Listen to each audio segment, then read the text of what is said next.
Namaste, everyone. Blessings, blessings, and blessings, and more blessings to you on this beautiful Sunday evening. Welcome to Sunday Night Alive, where we come together every week. And yes, I am live this week. I'm actually here streaming to you from the very hot and balmy Naples, Florida. We are having record heat here. I'm sure that's true everywhere. Like the whole world is warm right now. But I'm so happy to be with you. We have a wonderful topic tonight.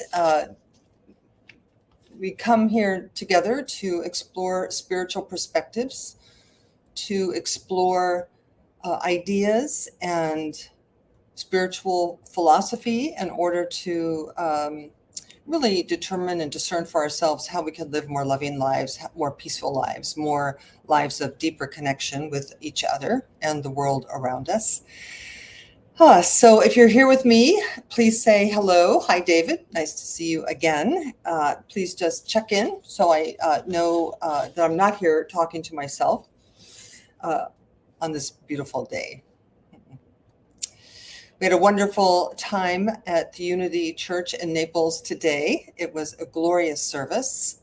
We had our first women's group. 38 women came. It was so beautiful.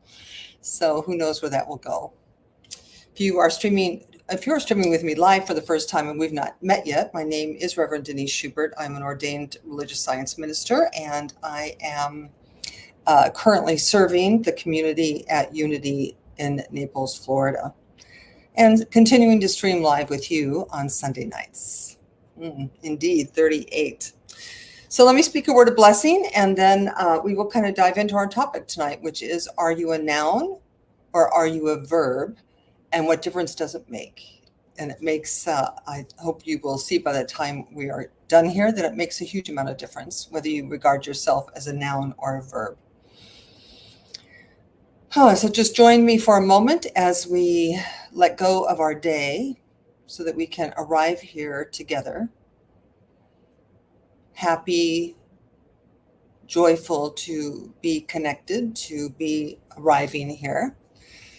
We arrive here open-minded, open-hearted. I'm taking the time out of my day and you're taking the time out of your day. So I trust that we have been called here by divine appointment.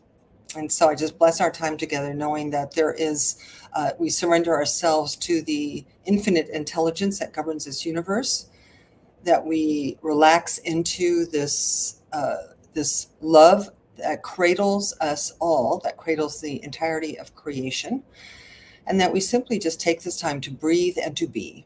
And so for all of that, so much more than my words can say, we do give thanks, we let it be, and so it is.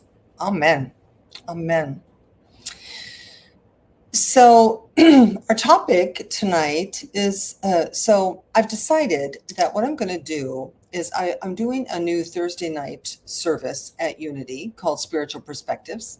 And I've decided to let Thursday night and Sunday really share topics for many reasons. One is it's a different audience for the most part. Those I do get some Naples people here, but also because it's worth repeating. And it also means I don't have to prepare two different things. I can just prepare one thing. So our topic, and somebody on Thursdays picks the topic for the week. So this is a topic that was picked, and it's, are you a verb or are you a noun? Now, the answer to that question is you are a verb, but we need to explore why so that we can embrace why that makes sense.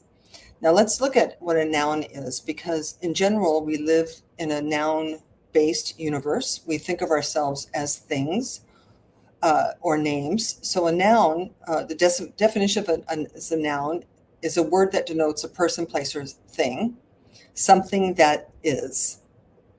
So in this case, we all have We all are nouns. You are a man, you are a woman, you are a doctor, you are a teacher, you are retired, you are working, you are beautiful, you are smart. Yeah. So the tree is a tree, the horse is a horse, the lamp is a lamp. We live in a universe that is governed by naming things, which is okay. It is okay, but there is a drawback to it because it's actually ultimately very, very limiting.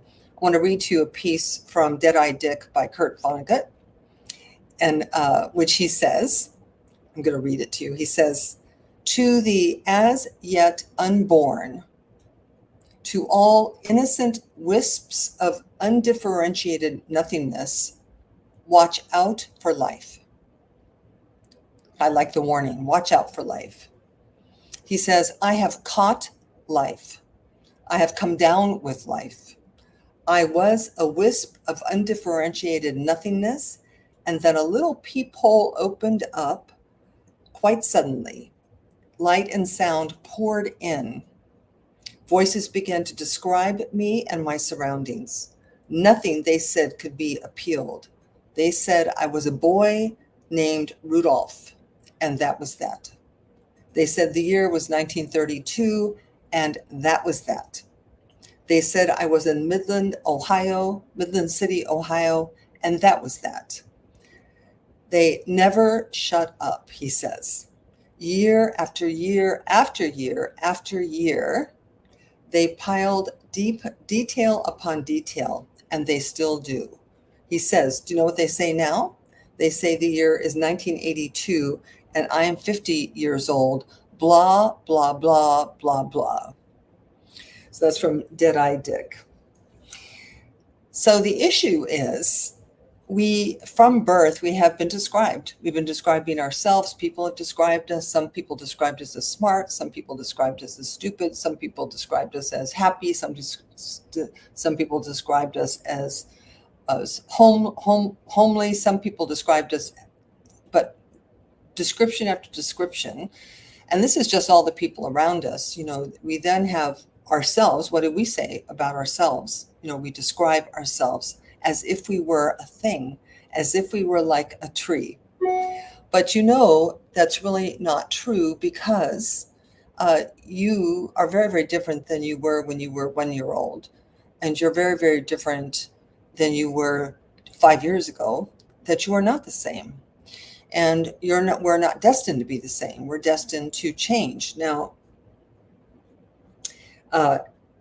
if you were to see a caterpillar climbing up the tree, you would say, "Oh, there's a caterpillar," and you would not be wrong. The caterpillar climbing up the tree is a caterpillar, but the issue is, as we all know, that it's only a caterpillar for a minute. It's actually on its way to becoming something more. Yes. So, one of my favorite quotes, all of you know this already because I've quoted 1,000 times, is, "Only butterflies can explain how caterpillars come to fly." So this caterpillar, what seems to be a caterpillar, is actually not a caterpillar at all. It's in the process of becoming. So a verb denotes action or something that is becoming or evolving. My teacher, one of my favorite teachers, Dr. Michael Bernard Beckwith, he talked about this by borrowing a term from agriculture, which is involution, meaning in agriculture something within itself that's happening. And he tied it to the word evolution. So involution and evolution. Now, involution means, the example I'm going to use tonight is a good one, and it perfectly describes what I'm going to describe, and the caterpillar, and ultimately also perfectly describes you and I, is that the acorn, if you've ever seen an acorn tree, it's very, very tiny. You can put it in the palm of your hand.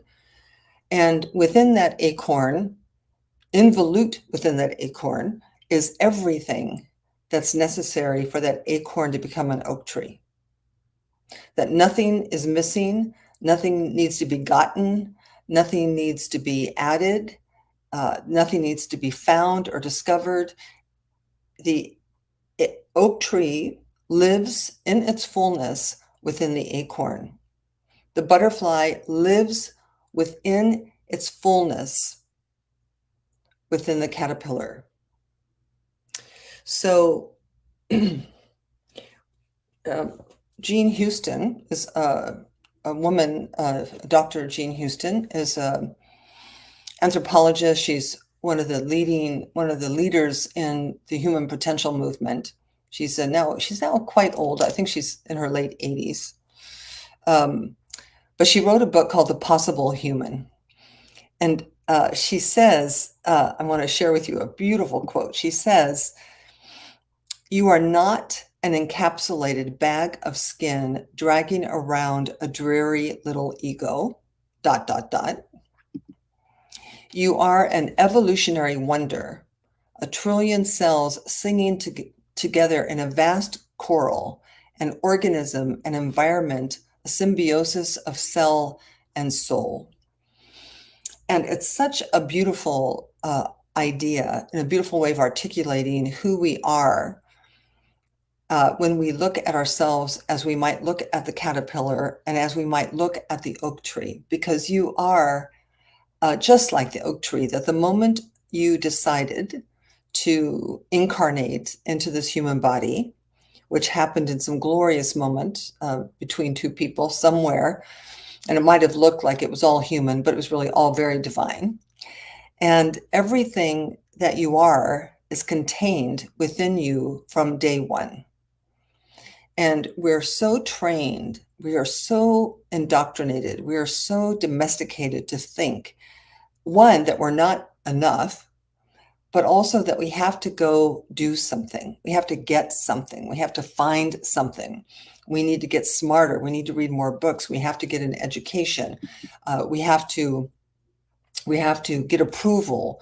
We have to be thinner, or we have to be prettier, or whatever it is. Whatever it is, we very few people seldom say, "Oh, I am perfect, whole, and complete exactly the way that I am."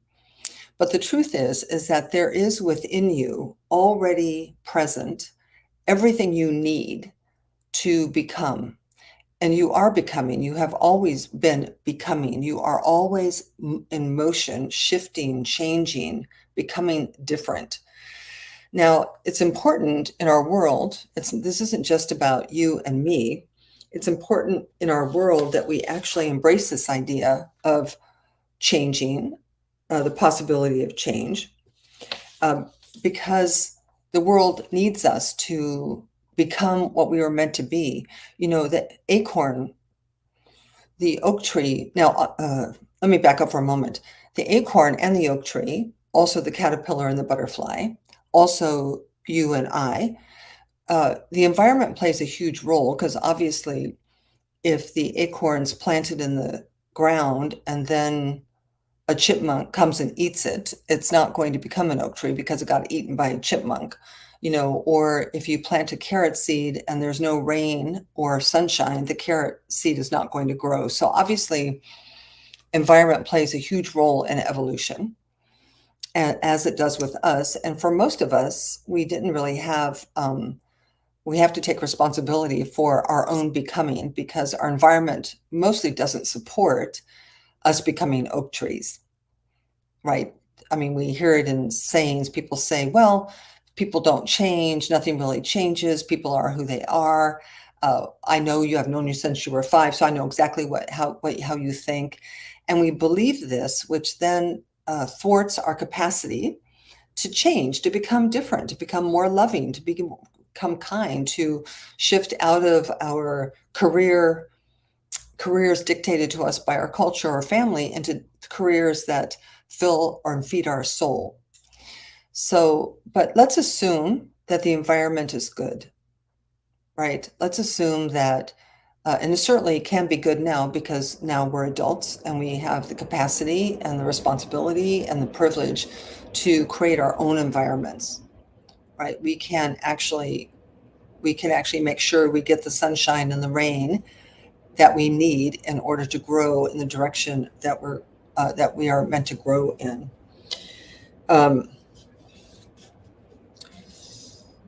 Jean Houston was also a little bit of a revolutionary, and she has. I took another quote from a book. She says, "We are coded with possibilities and potentials, few of which we ever learn to use."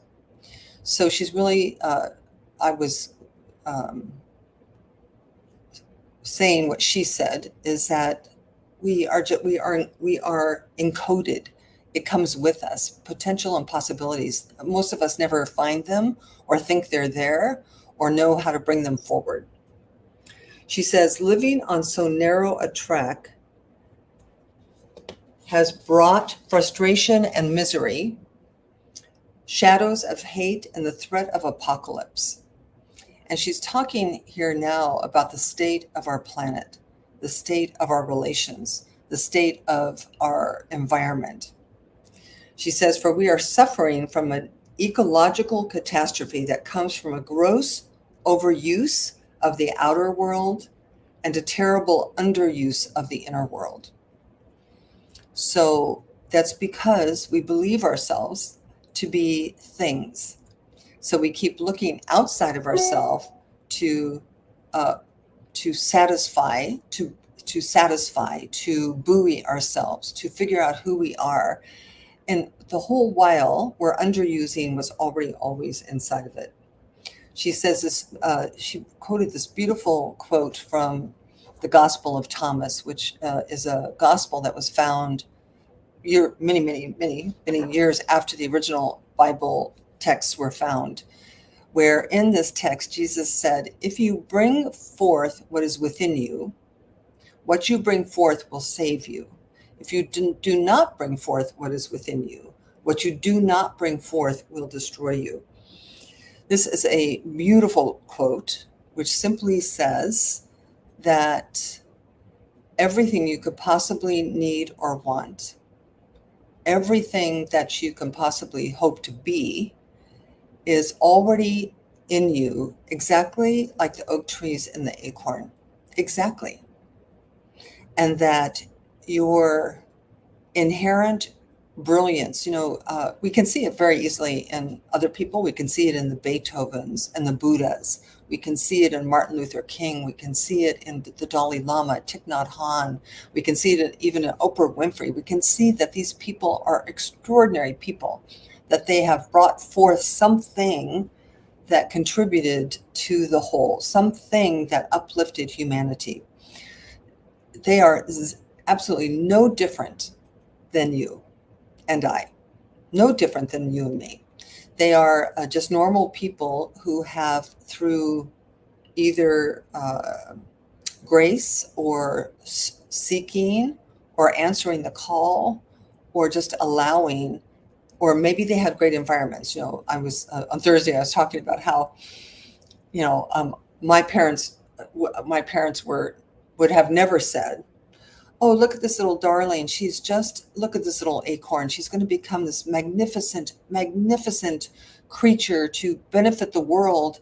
So we're so happy to have her. Let's make sure her environment supports her, that she gets positive, affirmative input. And we praise her and raise her and tell her how beautiful and smart she is and give her all the support and parameters she needs to become that.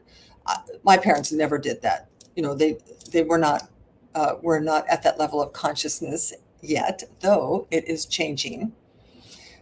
So there's something when we reach adulthood, there's something that we either get, as Dr. Beckwith also said, we either get pushed by pain or we get pulled by a vision. So, and most of us are really good at being pushed by pain, that somebody breaks up with you or you lose a job or you have a medical crisis, and that does cause us to go deeper. It causes us to go inside.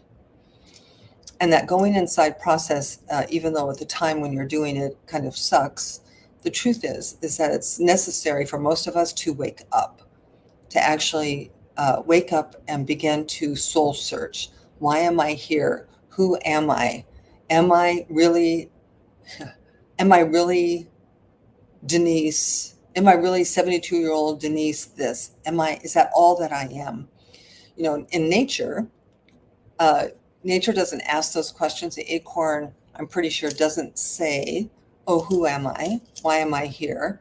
The caterpillar doesn't say, oh, I'm so terrible. I don't want to be a caterpillar. I want to be a butterfly. Then in nature, this involution and evolution is natural. This process of becoming is natural. For us, not so natural, because we are unique in that we think. Well, I shouldn't really say it that way, so I'm going to repudiate that idea next week. But we are unique in that we have the capacity, we have free will, that we can decide. We can do nothing, or we can do something. So, so by the time we get to adulthood, through every time we're knocked down, we stand up again. But I'm here tonight really to talk about this idea that you are an evolving being. So it doesn't really matter whether you're 15 or 25 or 40 or 60 or 80 or 90. In our women's tea today, we had 38 women ages 14 to 89, all sharing their wisdom and their love with each other. And it was really spectacular to see. And each one of us, you and I, each one of us, we have the capacity to allow ourselves to evolve, like a verb, not like a noun. Yes. So, so so what would that mean? Do you know what I mean? What would that mean? It would mean, from a very practical perspective, it means that you acknowledge for yourself that who you are today is not who you've been, nor is it who you can be or will be.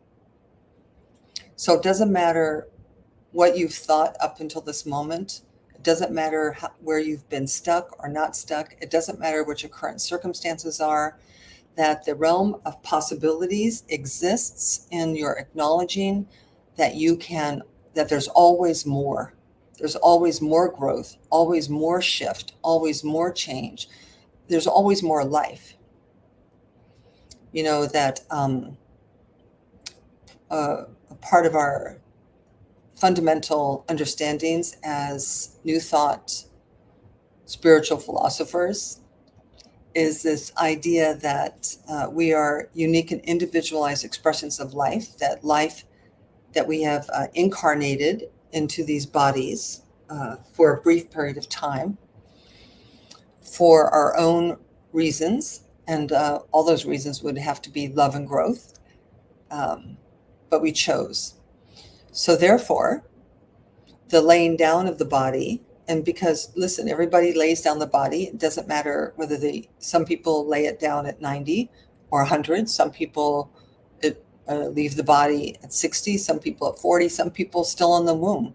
Some people do it through disease. Some people do it through illness, the appearance of disease or illness. Some people do it through the appearance of accidents.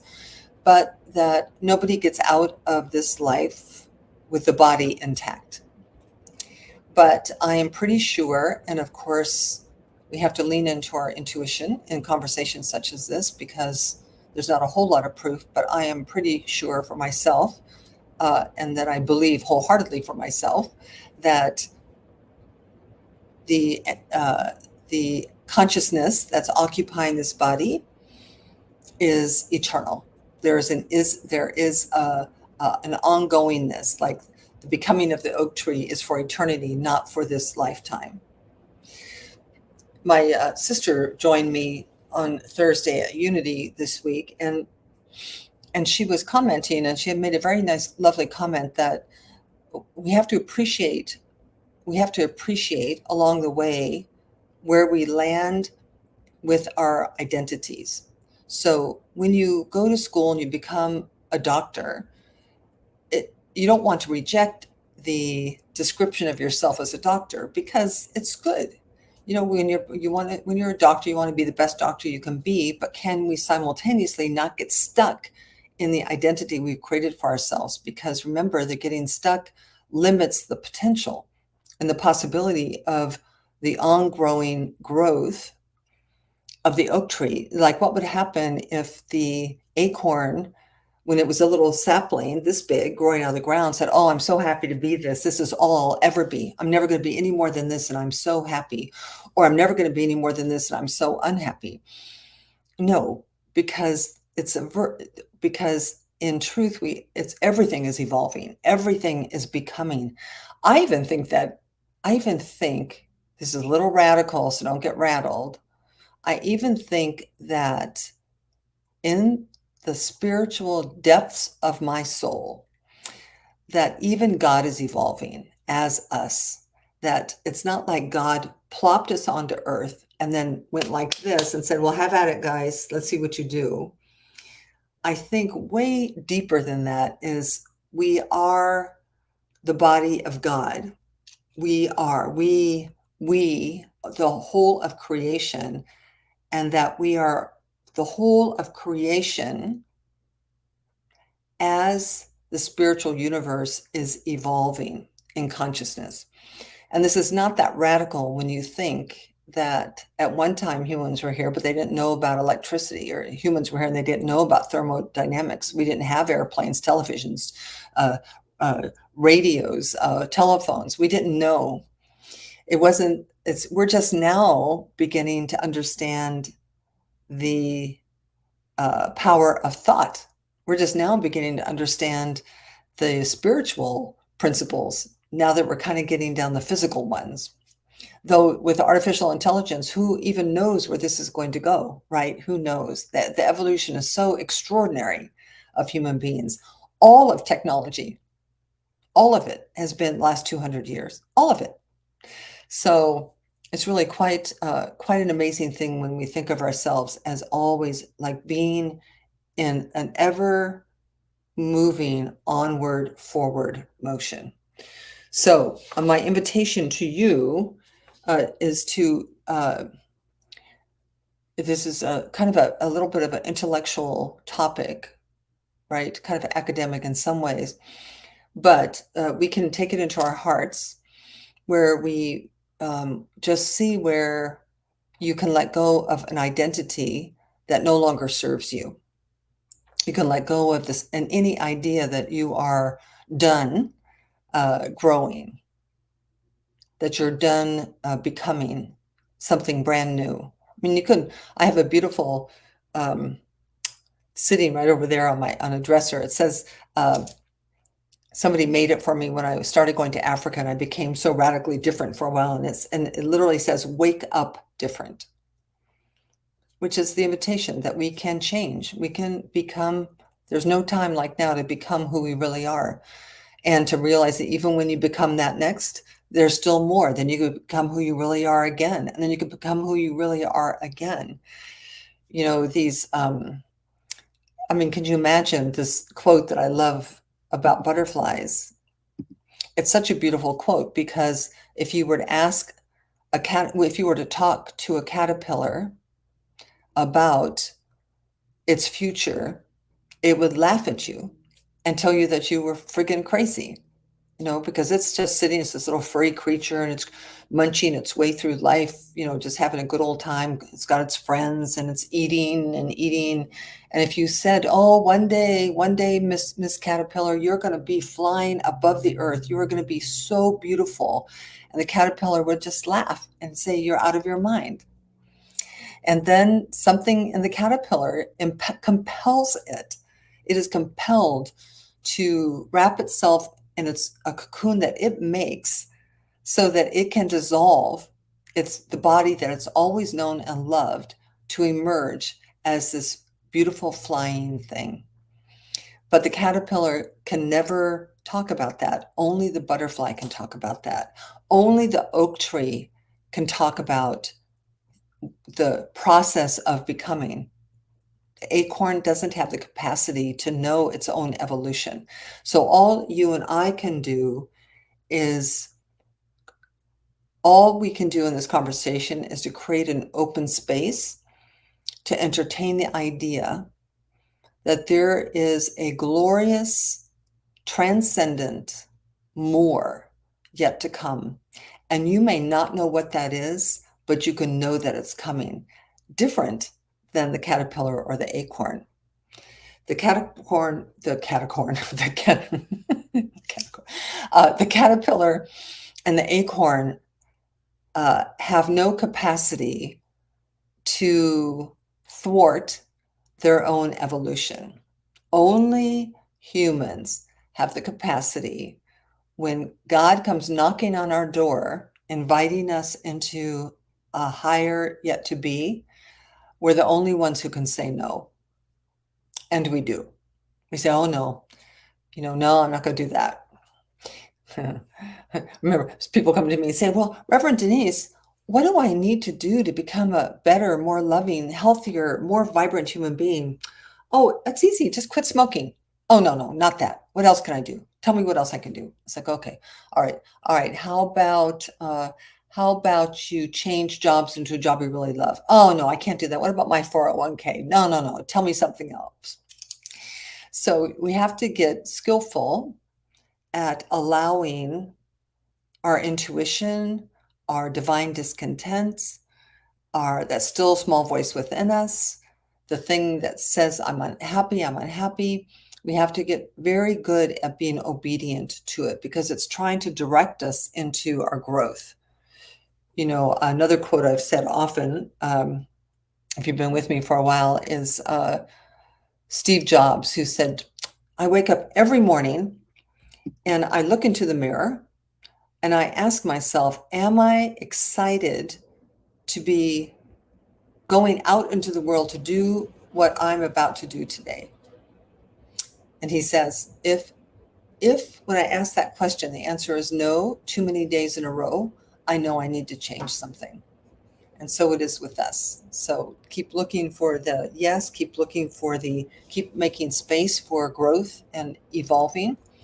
And just simply know that you have no idea how what's in store for you, what's possible for you, what you're becoming.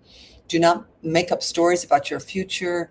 Being 60 can be better than being 50. Being 80 can be better than being 70. Being 90 can be more exhilarating than being 80. So there's never an end to this story, because you are a verb, not a noun. And so is our lesson for today. So I'll pray us out in a moment. Just a couple of things. Next week, our topic will be based on this coming Thursday's topic, which is exploring the difference between the brain and the mind.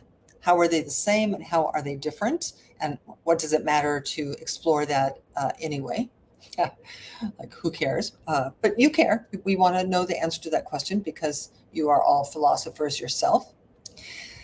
If you want to receive my written blog, which I haven't done one for a while, but I do one, you can go to my website, which is deniseschubert.com. If you want to support this ministry with a love offering, tithe, or donation, you can also do that at the website, or you can do it through revdschubert@gmail.com, through PayPal, Zelle, or Venmo. And I always appreciate it. I always appreciate you and it when you do it. And otherwise, this week, I'll see some of you on Thursday nights at Unity. Others of you I will not see until next Sunday. So let me speak a word of prayer for us all. And when I do that, while I'm praying with you, when praying just simply means that we want to align ourselves with the truth of our being. The truth is that you are right where you're supposed to be. You are an acorn becoming an oak tree, or a caterpillar becoming a butterfly, and you are you becoming a more expanded, more evolved, more alive you, no matter what your conditions are right now. If you're in difficult conditions, it does not negate what I'm saying in any way. So you walk through the conditions with faith and hope and expectations for a better future. Yes, yes. All right. All right, so take a breath with me and turn within.